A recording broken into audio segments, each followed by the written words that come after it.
नमस्कार, मैं हूं आपके साथ आयुषी शर्मा। स्वागत जिंदगी में आपका स्वागत है। आइए रुक करते हैं आज की ताज़ा खबरों की। त्रिवेणी संगम में करीबन 3000 श्रद्धालुओं ने किया स्नान और श्रवण कुमार तीर्थन यात्रा में बड़ी उपलब्धि। विधायक ने जताया आभार। खबर उन्नाव से है।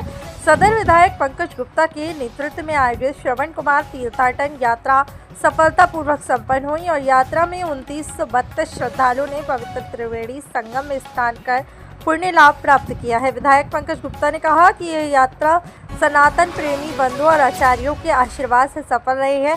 यात्रा में शामिल श्रद्धालुओं के मन में श्रद्धा विश्वास का भाव था और यात्रा में योगदान देने वाले सभी सहयोगी धर्मगुरु आयोजन समिति के आभार व्यक्त किया है। उन्नाव जिले के विभिन्न क्षेत्रों में आए श्रद्धालुओं ने पवित्र स्नान कर धार्मिक अनुष्ठान में भाग लिया और विधायक ने भविष्य में भी ऐसे धार्मिक सामाजिक आयोजनों को जारी रखने का संकल्प लिया। यात्रा की सफलता में मीडिया और सोशल मीडिया का महत्वपूर्ण योगदान रहा है।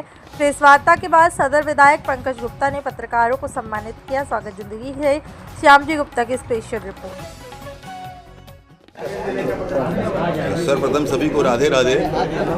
महाकुंभ के समाप्ति के अवसर पर उन तमाम प्रबुद्ध जनों का जिन्होंने इस महाकुंभ के महापर्व पर अपना विशिष्ट योगदान देने का काम किया, आज उसी के क्रम में सभी का अभिनंदन और स्वागत समारोह यहाँ पर आयोजित किया जा रहा है। आज इस वार्ता के क्रम में मैं आप सबके समक्ष उत्तर प्रदेश की सरकार आदरणीय योगी जी के नेतृत्व में और भारत सरकार आदरणीय प्रधानमंत्री मोदी जी के नेतृत्व में जो हमारे आध्यात्मिक अनुष्ठान हैं उनमें उनके द्वारा बढ़ चढ़कर सहयोग करने के लिए मैं उनका भी हृदय से साधुवाद और धन्यवाद देता हूँ। उनके ही सहयोग के कारण इस महाकुंभ में दिव्यता, भव्यता, अलौकिकता, इन तमाम विषयों का एक प्रकार से विनिमय हुआ और जो व्यवस्थाएं उन्होंने सुनिश्चित की, निश्चित रूप से महत्वपूर्ण, पूरी दुनिया के लिए ये शोध का विषय है।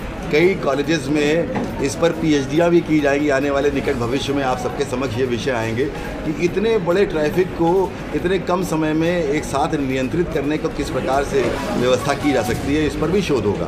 तो इन तमाम विषयों के लिए मैं उनको हृदय से साधुवाद करना चाहता हूँ। इनके साथ साथ जो पुलिसिंग की व्यवस्था की गई, प्रशासनिक अधिकारियों ने जो अपना योगदान दिया और सबसे महत्वपूर्ण हमारे सफाई कर्मचारी जिन्होंने रात दिन परिश्रम करके इतने बड़े महाकुंभ में एक तिनका कचरा का भी वहाँ पर रहने नहीं दिया। मैं इसके लिए उन सफाई कर्मचारियों का भी, देवतुल्य सफाई कर्मचारियों का भी हृदय से बहुत बहुत साधुवाद और धन्यवाद देता हूँ। मैं आप सभी पत्रकार बंधुओं का भी हृदय से साधुवाद देता हूँ जिस प्रकार से आपने पूरे महाकुंभ का कवरेज किया, आम जनमानस को जागरूक किया। कई बार ट्रैफिक एक जगह बंद हो जाता था, खुलता था दूसरी तरफ से, उन सारे विषयों को जन जन तक पहुँचाने का आप लोगों ने काम किया। मैं इसके लिए भी आपको बधाई देता हूँ। इस क्रम में जनपद वासियों का भी, समस्त तीर्थ यात्रियों का भी जिन्होंने महाकुंभ में स्नान करने का अवसर प्राप्त किया, मैं उनको भी शुभकामनाएं देता हूं। बिहारी जी की कृपा उन पर बनी रहे। लगभग हम सबके प्रयासों से, जो हमारे सहयोगीगण हैं उनका मैं धन्यवाद देते हुए ये कहना चाहता हूं कि हम सबके प्रयासों से 2952 लोगों ने महाकुंभ में स्नान किया। मैं उनसे क्षमा भी प्रार्थी हूँ यदि किसी प्रकार की कोई समस्या आई हो उनके समक्ष, लेकिन हम सब सौभाग्यशाली हैं कि एक परिवार की तरह इस महाकुंभ के दिव्य आयोजन में हम सबने सहभागिता दी। एक बार पुनः मैं सबका हृदय से बहुत बहुत साधुवाद और अभिनंदन करता हूँ।